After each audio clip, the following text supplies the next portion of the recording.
वाले हैं ये। कभी इनको बुलाइए, 4-5 घंटे का कैडर सुनिए तो आंखें खोलेंगे कि वाकई हम लोग कैसे राजा महाराजा थे। तमाम लोग हमसे नाराज ना हो कि हम बोलने का उन्हें समय नहीं दे रहे हैं। प्रयागराज वाले तो बिल्कुल ना हो, क्योंकि प्रयागराज के लोग आयोजक हैं।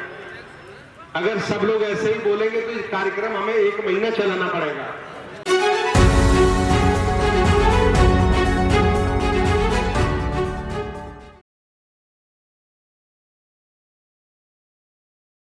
आज दिखवा देंगे खड़े होकर के, जिनकी बदौलत ये मंच बना है, जिनकी बदौलत ये मान सम्मान हमें मिला है।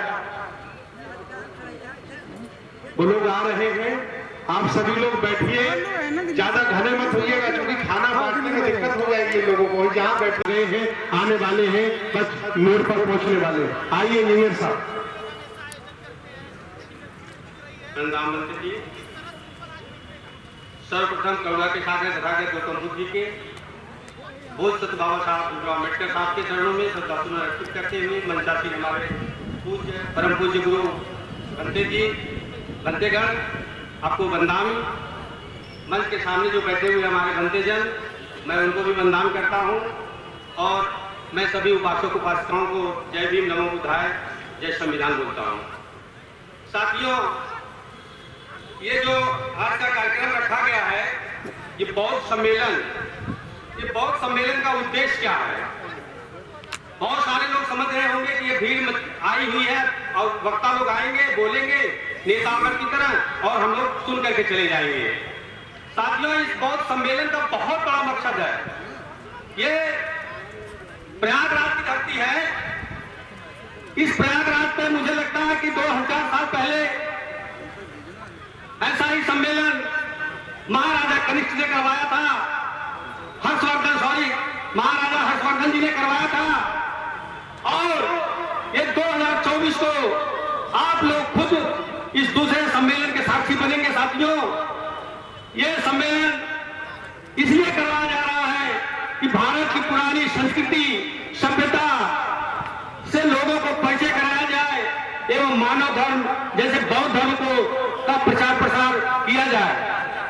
साथियों, इसी काम के लिए बाबा साहब ने अपना पूरा जीवन त्याग दिया, अपने पूरे परिवार को मिट्टी में मिला दिया, अपने 4 बच्चों को मिट्टी में मिलाया, तब जाकर के आज हम सभी लोगों को इस सम्मेलन में भाग लेने का अवसर मिला। साथियों, और कुर्सी पर बैठ करके आज हम लोग ये सम्मेलन कर रहे हैं। साथियों, हमारे सारे साथी कहते हैं कि बाबा साहब तेरा मिशन अधूरा, हम सब मिलकर करेंगे पूरा। तो साथियों, बहुत सारे लोगों को यह पता नहीं है कि बाबा साहब का मिशन क्या है। बाबा साहब का मिशन क्या था? बाबा साहब का जो कार्य था, बाबा साहब के जो उद्देश्य थे, सारे उद्देश्य बाबा साहब ने अपने जीवन में प्राप्त करके हमारे जैसे अछूत लोगों को, नीच लोगों को, जो जानवर से भी बदतर हम लोग समझे जाते थे, आज उनको उठा करके हम लोगों को कुर्सी पर बिठाया और हम लोग बाबा साहब के मिशन को बोल करके आज मौज मस्ती कर रहे हैं। जो हम लोग कभी आज के 50 साल पहले, 40 साल पहले हम लोग लकड़ी और डंडे से नहीं छुए जाते थे, हम लोग की परछाइयां नहीं लोगों के ऊपर पड़ती थी, तब हम लोग तड़पते थे बेड़ियों में जैसे जकड़े हुए कि हमको भी मौका मिल जाता तो हम भी बाबा साहब, हम भी इंसान बन जाते।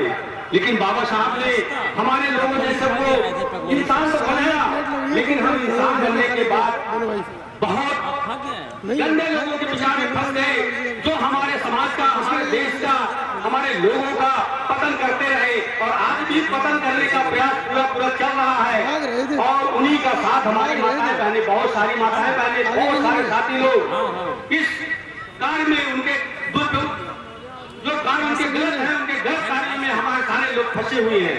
बाबा साहब का दर्शन, क्या हम लोग इतने पढ़े लिखे हो गए हैं, इतने समझदार हो गए हैं कि हमारे महापुरुष लोग, जो हमारे महापुरुष तथागत गौतम बुद्ध जी, पेरियारी जी, रामास्वामी जी, फूले साहब और तमाम महापुरुष लोग हमारे रहे, जिन्होंने हमको इस रास्ते पर लाने का प्रयास किया और अपना सर्वत्र निछावर किया केवल मेरे लिए। आज आप लोग पढ़े लिखे हो गए हैं, डॉक्टर, इंजीनियर, वैज्ञानिक और बहुत सारे तरह के लोग सोच के पैदा हो गए, लेकिन आप लोग बताइए कि बौद्ध धर्म के तरफ भी आप लोगों की सोच जा रही है? साथियों, ये बाबा साहब का दिया हुआ जगाया हुआ, तुरंत जन्म दिया गया। ये धर्म है, भारत देश में ये धर्म समाप्त हो चुका था।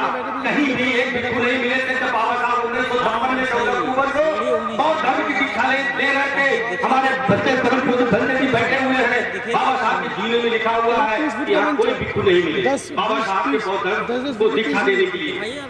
बाबा साहब ने श्रीलंका से धन्य जी को बुलवाया और यहाँ से कुछ उपासक लोग थे जिसने सब लोग जुड़ करके फिर बाबा साहब को श्रीलंका के भंते जी ने उनको जो है धर्म दीक्षा दिया।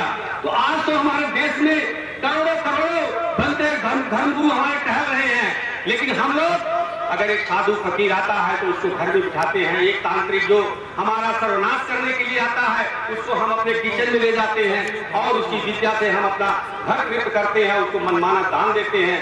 लेकिन आज हमारे बंदे लोग जब रास्ते पे चलते हैं तो हम कभी लोग उनको झुक करके प्रणाम नहीं करते, वंदन नहीं करते और उनको जेब से 10 रुपया निकाल करके चाय पीने के लिए पैसा नहीं देते। ये आदत हमको डालनी होगी।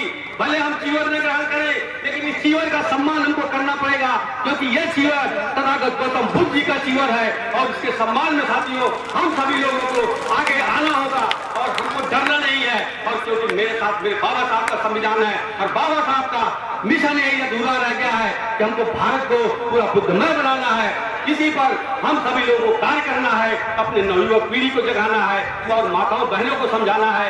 इन्हीं चंद बातों के साथ मैं आप लोगों से विदा कर चाहता हूँ, लेकिन एक निवेदन के साथ कि आज से इस प्रयागराज में आप लोग अलग जगा दीजिए। बलते जी ने जीवन भर प्रतिज्ञा किया कि मैं 100 बौद्ध सम्मेलन करवाऊंगा। अभी तक 8 बौद्ध सम्मेलन हुए हैं साथियों, अभी कितने बाकी हैं? तो आप लोग भी कल्पना कीजिए, अपने अंदर प्रॉमिस कीजिए कि हम अपने गांव में कम से कम बौद्ध चर्चा ही कराएं, शिव चर्चा बंद करें, तमाम चर्चाएं बंद करके इन सब चर्चाओं को शुरू कराएं। साथियों बहुत बहुत धन्यवाद, आप लोगों ने मुझे सुना। जय भीम, जय भारत, नमो बुद्धाय, जय संविधान।